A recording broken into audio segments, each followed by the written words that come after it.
有一个人问啊，这个飞机在飞啊，飞得很高啊，为什么不会撞到星星呢？ So you have to have a vision. 这个小学生回答，这个一个小学生啊，小明他就回答，因为星星会闪。啊，飞机到了，他一闪，他就躲开，闪掉，就闪掉了。 When the plane fly in the sky, why doesn't it hit the stars? And then the student answered that because the stars are blinking, that's why the plane would not hit the stars. Twinkling, twinkling, little stars. 但是只有一种智慧能够了生死，那个生死就是佛慧。如来的智慧能够了生死，你一定要会。你不能只学一样东西。有一个人去买鹦鹉，所有的鹦鹉都很贵，只有一只鹦鹉。 Someone is buying a parrot, and one of the parrots are very expensive, and except one. And then he asked the boss, "Why is this one so cheap?" And the boss said, "The parrot can only say a statement. What is it?"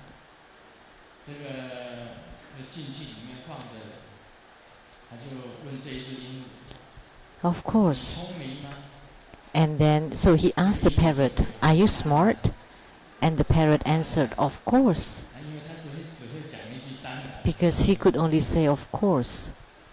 The parrot could only say, "Of course." So he bought the parrot for $1,000 and brought the parrot home and taught him a lot of words, but he couldn't say any of those. So finally he said, "Only a fool would spend $1,000 to buy a parrot." And the parrot replied, "Of course."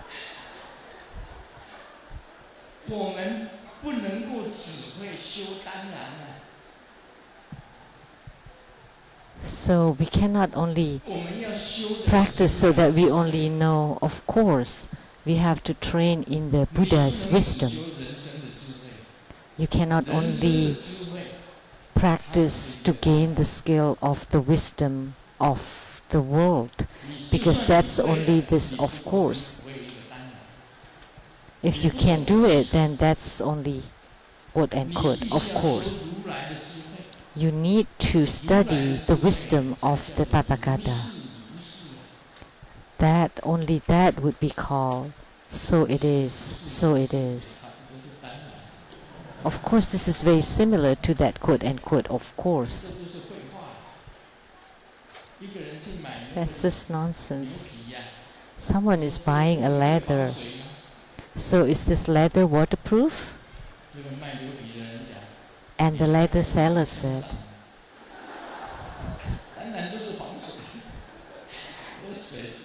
"Have you ever seen a leather using an umbrella? Of course it's waterproof."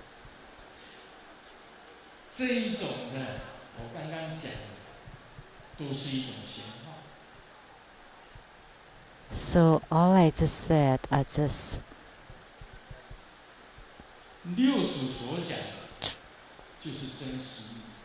ordinary wisdom, but what the Tathagata said, what the six patriarchs said, are the ultimate truth. And a lot of sutras are just skillful means or for convenience matter, including the tantric Buddhism practices. But you need to go deeper into the realm of the unborn. So that's talking about the non-arising or unborn. And I've said that Zen or dhyana is you are unaffected by your circumstances, and stabilization is the single-pointedness. So in order to be reborn in the Western paradise, you need to be single-pointed, or you need to be stable. If you have this power, then you can go to the Western paradise. If you know how to recite the Buddha's name, but without stabilization, and you still get distracted, then you will not be able to go to the Western paradise even if you recite the Amitabha's name. So without merit or without single-pointedness, you will not be able to go to the Western paradise. So you need this power of meditative stabilization. Without it, you cannot go. So there are two conditions to go to the Western paradise. You have to have enough merits and blessings, and you have to be single-pointed. So these two conditions, if you fulfill these two conditions, you will definitely be able to go to the Western paradise. The merits and blessings are the skillful means, and the meditative stabilization is the power of your training. So you need to train so that you can be single-pointed and have the meditative stabilization. Or in Chinese it's called Ting. And Zen or Dhyana or meditation is that when you're unaffected by external circumstances, that you're unaffected by anything, then you would be able to be stable or enter into stabilization. That actually, so meditation and stabilization are the same. So why is it this way? Very simple, unborn or non-arising. So if you can recognize this non-arising, then naturally you will not be affected by anything. That your body is unborn, your mind is unborn, then you would be unaffected by your circumstances. That's the most important key point. So who would confirm it? Your guru, your teacher?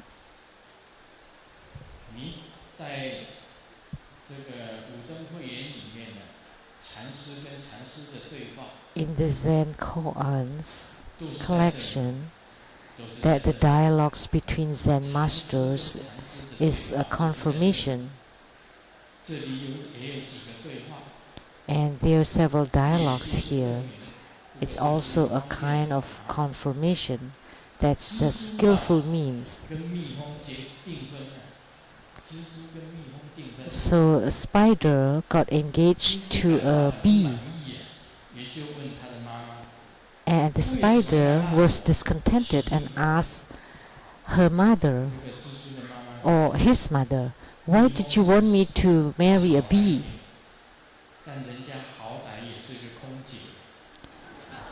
And then the mother said, "Well, the bee at least is a stewardess flying in the air."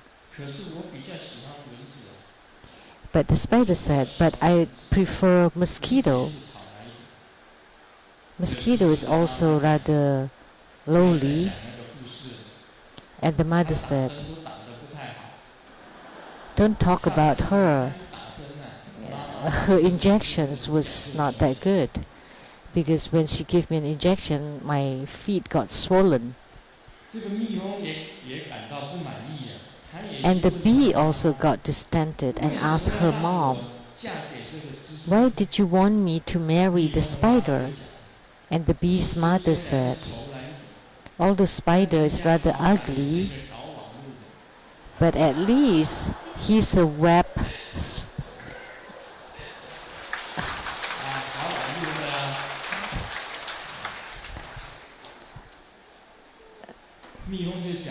He's a web creator.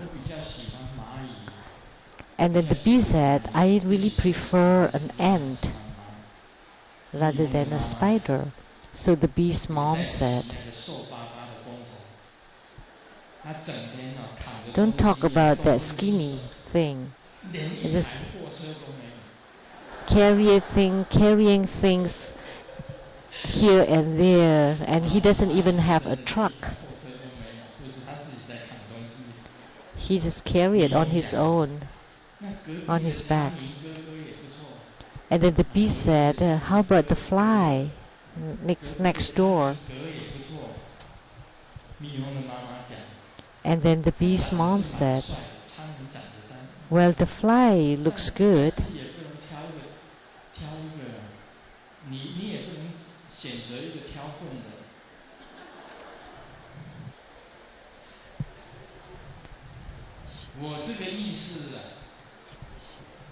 But you can't choose someone who is carrying poo.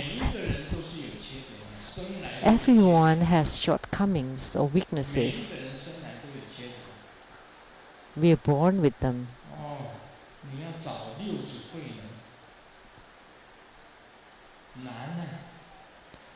In order to be able to see the sixth patriarch, it's hard to be able to see the sixth patriarch.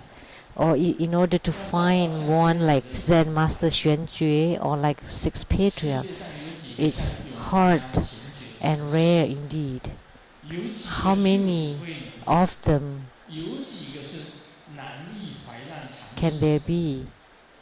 Or the Zen Master Huairang? How many could there be? Someone like the Zen Master Xing-si. There are not many.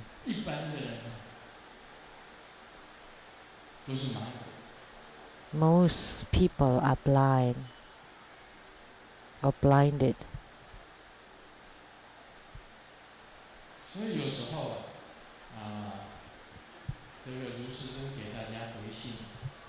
So sometimes when Grandmaster Lu replying the letters, and they ask several questions, and they would ask, why is the chicken that I raise always die?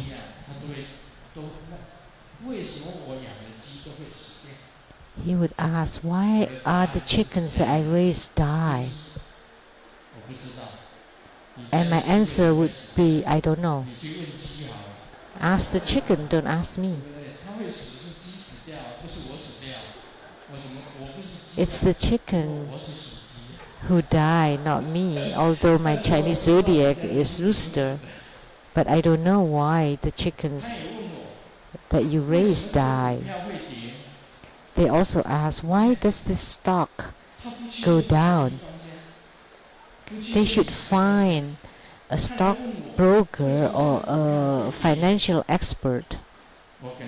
Instead, they ask me, so my answer would be, I don't know. That's a true answer. And then they would ask, but aren't you a living Buddha? How could they don't know? But I'm telling you, even living Buddhas don't know. One time I went to Hong Kong. You're a living Buddha, so please give the teaching in Cantonese.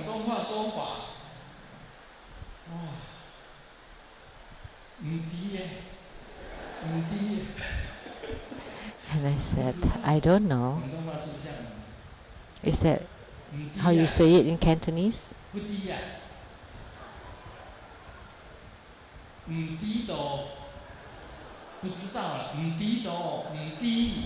I don't know.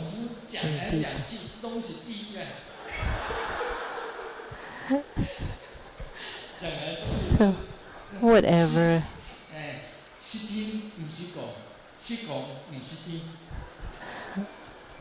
I can hear but no say, or I can say it but no understanding it.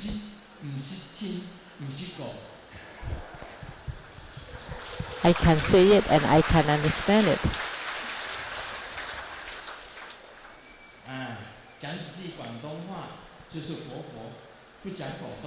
So, if you can say a few words in Cantonese, then you're a living Buddha. And then if you can't say it in Cantonese, you're not a living Buddha. only living Buddhas, if they learn Cantonese, of course they can say in Cantonese. They can speak in Cantonese.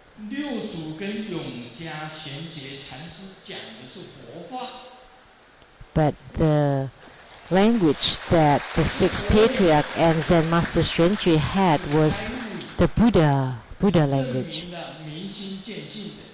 It's words of enlightenment, words that confirm the true understanding of the mind and the seeing of the Buddha nature. That's the wisdom of the Tathagata. Then you can transcend life and death. There is no quick nor slow. It originally is such.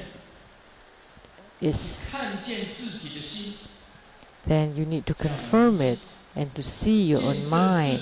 That's the true understanding of the mind. And you confirm your own Buddha nature. That's called seeing the Buddha nature. And if can you understand your own mind? Can you see your own Buddha nature?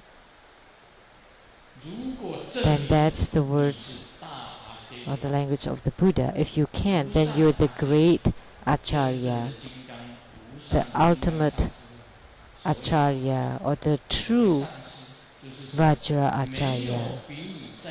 So the so-called Acharya or master is the master of the highest kind. If you can confirm it, then you would be a true master.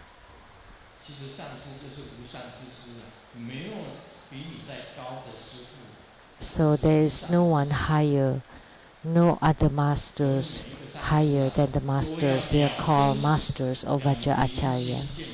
So each Vajracharya has to transcend life and death and to have enlightenment.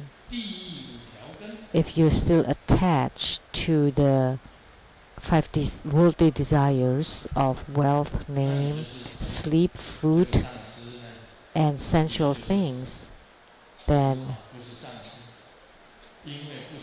you're not masters.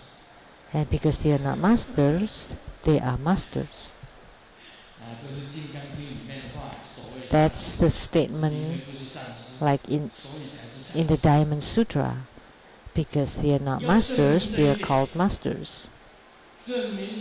So you have to confirm, you have to prove that you are the masters of the highest kind.